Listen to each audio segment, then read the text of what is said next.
sulatan ko na lang si Dudong. May malaki akong problema eh. Dear Berloloy, may malaki akong problema. Padalhan mo ako ng isang sakong bigas at isang tray ng itlog kasi wala na akong pera. Ang iyong malaking kaibigan. Mwah! Punta na kayo, Dudong. Motor dito eh. Ay, Taratoy. Alik ka, Taratoy. Ano dong?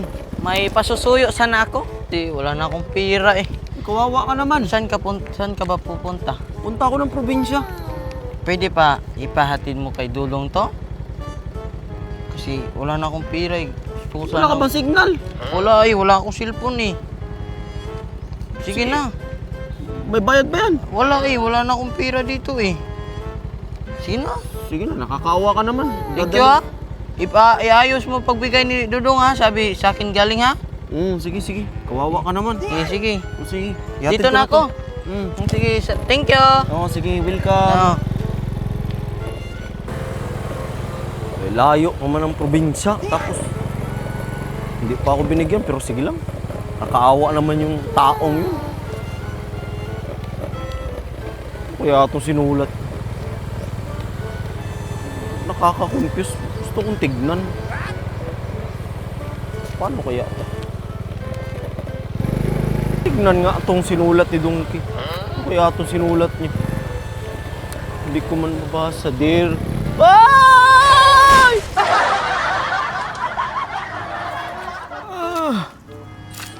Ay! Okay.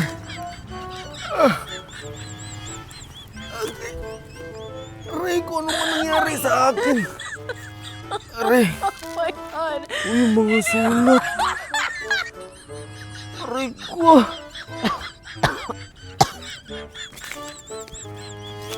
Patay ako nito. Paano ko ito mapapadala? Sulatin ko na lang ulit. Patay. Sulatin ko na lang ulit. Pag dudugtungin ko to para malaman ko kung anong sinulat ni Donkey.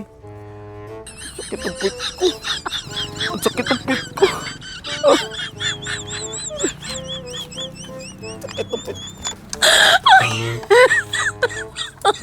Oh my God.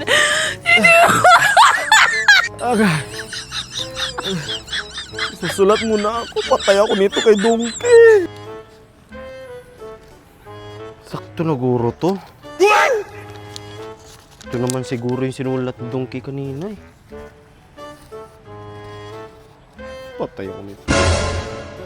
Ito nga. Ito nga.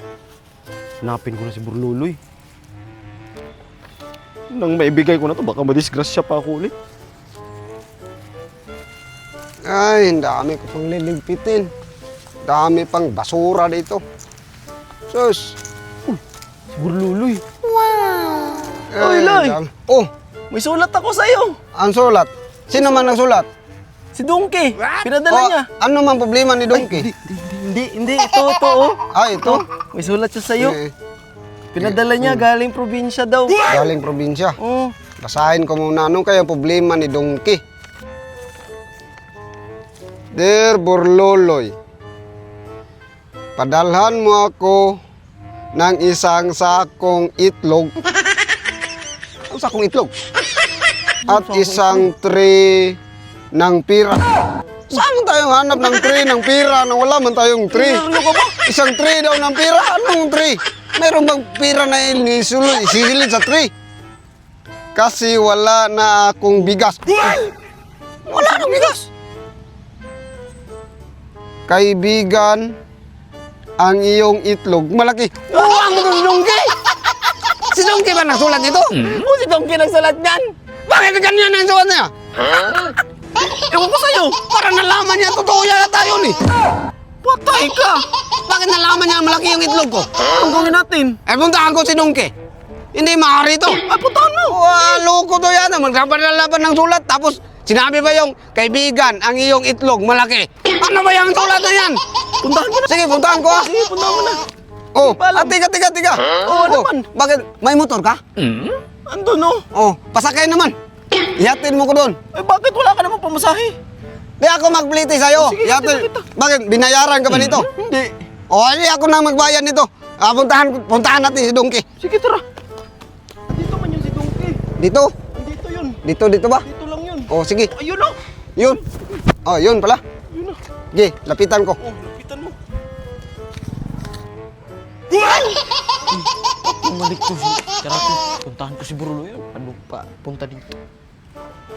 Puntahan ko si Donkey. Uy, Dong! Oh, Na? ano ba tong sulat mo? Bakit? Oh, basahin mo nga. Oh, basahin mo. Der Borloloy, padalhan mo ko ng isang sakong itlog. Ano ba yung mayroon mag-isang sakong itlog? Hindi man yan. At isang tring pira. Nasaan ba tayo ng isang tring pira? Wala man tayong isang tring pira. Saan man tayo maghanap ng isang tring pira? Na, ayun o, kasi wala na akong bigas. Kaibigan, ito yung kinagalitan ko. Bakit? Oh, parang nalaman mo eh. Ano? Kaibigan, ang iyong itlog malaki. Huwag ka rin nalaman. Albuang ka man. Ay, hindi man yan ganyan mo. Ay,